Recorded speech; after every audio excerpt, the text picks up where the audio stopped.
ஸ்ரீராமரின் அவதார திருநாளான ராம நவமியை ஒட்டி அயோத்தி மீண்டும் விழாக்கோலம் பூண்டுள்ளது.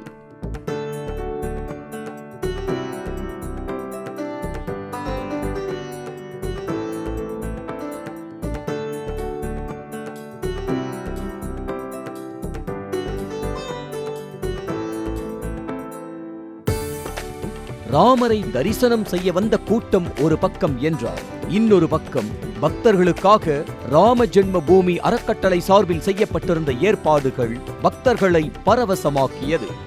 முக்கியமாக பிராண பிரதிஷ்டைக்கு பிறகு நடக்கும் முதல் ராம நவமி என்பதால் அயோத்தி ராமர் கோவிலில் பாலராமர் நெற்றியில் சூரிய ஒளி படும் சூரிய அபிஷேக நிகழ்வு பிரம்மாண்டமாக நடந்து முடிந்தது.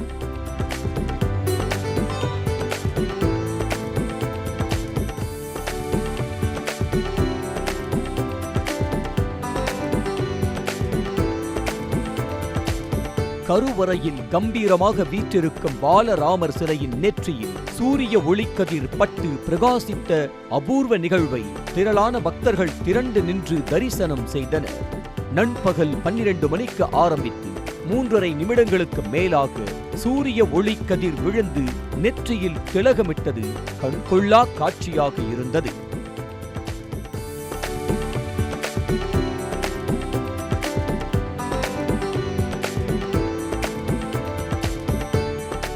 சரியாக சூரிய ஒளிக்கதிர் குவிந்து ராமரின் நெற்றியில் திலகமிட்டதை பார்க்கும்போது ஸ்ரீராமருக்கு சூரிய கடவுள் வெளிச்சம் பாய்ச்சி ஆசீர்வாதம் வழங்குவது போல இருந்தது. இந்த அரிய நிகழ்வை பக்தர்கள் கண்டு ரசிக்கும் வகையில் அயோத்தி நகரம் முழுவதும் 100க்கும் மேற்பட்ட இடங்களில் LED திரைகள் வைக்கப்பட்டிருந்தன. நெற்றி திலகத்தின் அளவு 58 மில்லிமீட்டர் அளவுக்கு இருந்தது.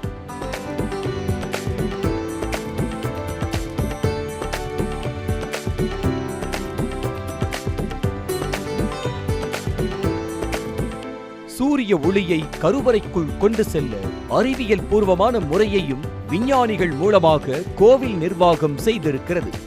லென்ஸ்கள், கண்ணாடிகள் அடங்கிய குழாய் போன்ற வடிவமைப்பை உருவாக்கி சரியாக சூரிய ஒளி குவியல் வடிவில் நெற்றியில் படும்படியாக செய்யப்பட்டுள்ளது. 3வது தளத்தில் விழும் சூரிய கதிர்கள் கருவறையில் இருக்கும் பாலராமரின் நெற்றியில் துல்லியமாக விழும் வகையில் ஆப்டோ மெக்கானிக்கல் அமைப்பு ஏற்பாடு செய்யப்பட்டுள்ளது.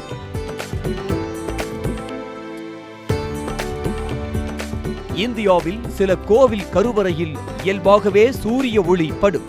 அதே மாதிரி நிறைய கோவில்களில் சூரிய அபிஷேகம் என்பது நடைமுறையில் இருந்தாலும் ராம நவமி என்று பாலராமருக்கு நடந்த சூரிய அபிஷேகம் முக்கியத்துவம் வாய்ந்ததாக பார்க்கப்படுகிறது. அத்தோடு ராம நவமியை முன்னிட்டு பாலராமர் மஞ்சள் நிற ஆடை அலங்காரத்தில் காட்சி அளித்தார். ராமருக்கு 56 வகையான பிரசாதங்கள் படைக்கப்பட்டு பக்தர்களுக்கும் வழங்கப்பட்டது.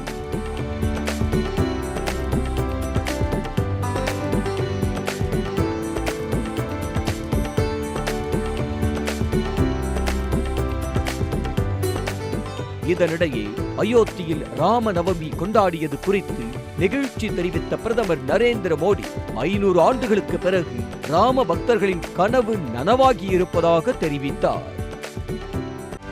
செய்திகளை உடனுக்குடனும் துல்லியமாகவும் தெரிந்து கொள்ள சப்ஸ்கிரைப் பண்ணுங்க.